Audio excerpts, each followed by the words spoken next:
As long as I'm President of the United States, Iran will never be allowed to have a nuclear weapon. Good morning. I'm pleased to inform you the American people should be extremely grateful and happy. No Americans were harmed in last night's attack by the Iranian regime. We suffered no casualties. All of our soldiers are safe, and only minimal damage was sustained at our military bases. Our great American forces are prepared for anything.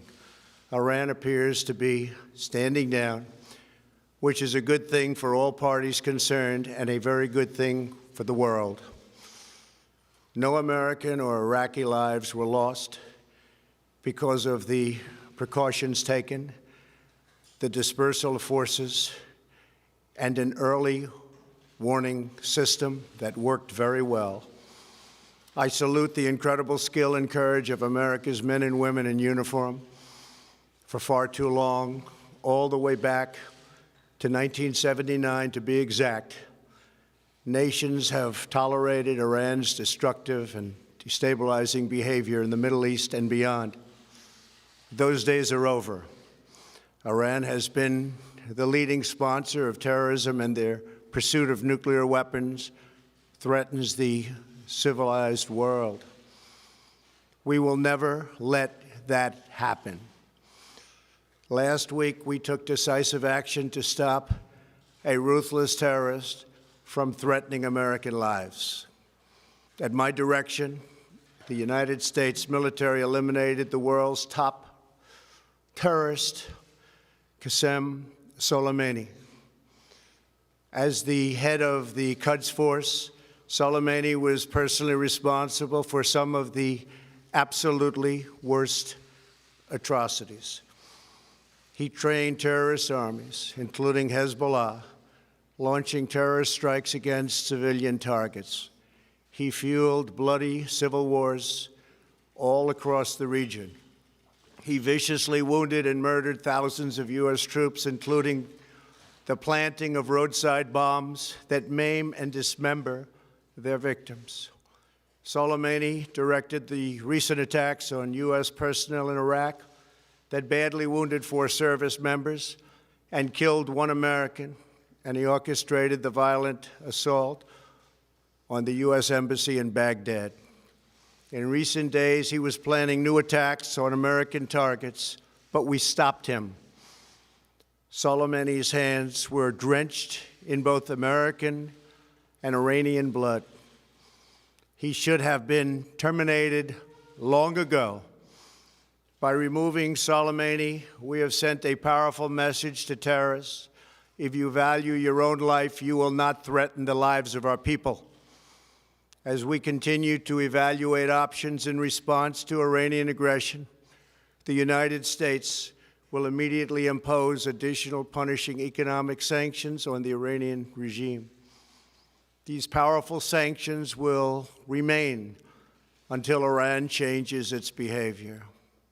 In recent months alone, Iran has seized ships in international waters, fired an unprovoked strike on Saudi Arabia, and shot down 2 U.S. drones.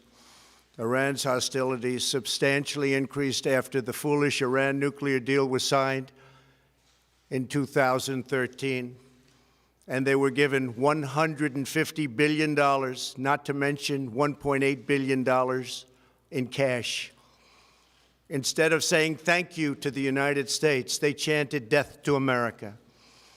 In fact, they chanted death to America the day the agreement was signed. Then Iran went on a terror spree, funded by the money from the deal, and created hell in Yemen, Syria, Lebanon, Afghanistan, and Iraq. The missiles fired last night at us and our allies were paid for with the funds made available by the last administration. The regime also greatly tightened the reins on their own country, even recently killing 1,500 people at the many protests that are taking place all throughout Iran. The very defective JCPOA expires shortly anyway and gives Iran a clear and quick path to nuclear breakout. Iran must abandon its nuclear ambitions and end its support for terrorism. The time has come for the United Kingdom, Germany, France, Russia, and China to recognize this reality. They must now break away from the remnants of the Iran deal, or JCPOA. And we must all work together toward making a deal with Iran that makes the world a safer and more peaceful place. We must also make a deal that allows Iran to thrive and prosper and take advantage of its enormous untapped potential. Iran can be a great country. Peace and stability cannot prevail in the Middle East as long as Iran continues to foment violence, unrest, hatred, and war. The civilized world must send a clear and unified message to the Iranian regime. Your campaign of terror, murder, mayhem will not be tolerated any longer. It will not be allowed to go forward. Today, I am going to ask NATO to become much more involved in the Middle East process. Over the last 3 years, under my leadership, our economy is stronger than ever before, and America has achieved energy independence. These historic accomplishments change our strategic priorities. These are accomplishments that nobody thought were possible. And options in the Middle East became available. We are now the #1 producer of oil and natural gas anywhere in the world. We are independent, and we do not need Middle East oil. The American military has been completely rebuilt under my administration at a cost of $2.5 trillion. U.S. armed forces are stronger than ever before. Our missiles are big, powerful, accurate, lethal, and fast. Under construction are many hypersonic missiles. The fact that we have this great military and equipment, however, does not mean we have to use it. We do not want to use it. American strength, both military and economic, is the best deterrent. 3 months ago, after destroying 100% of ISIS and its territorial caliphate, we killed the savage leader of ISIS, al-Baghdadi, who was responsible for so much death, including the mass beheadings of Christians, Muslims, and all who stood in his way. He was a monster. Al-Baghdadi was trying again to rebuild the ISIS caliphate and failed. Tens of thousands of ISIS fighters have been killed or captured during my administration. ISIS is a natural enemy of Iran.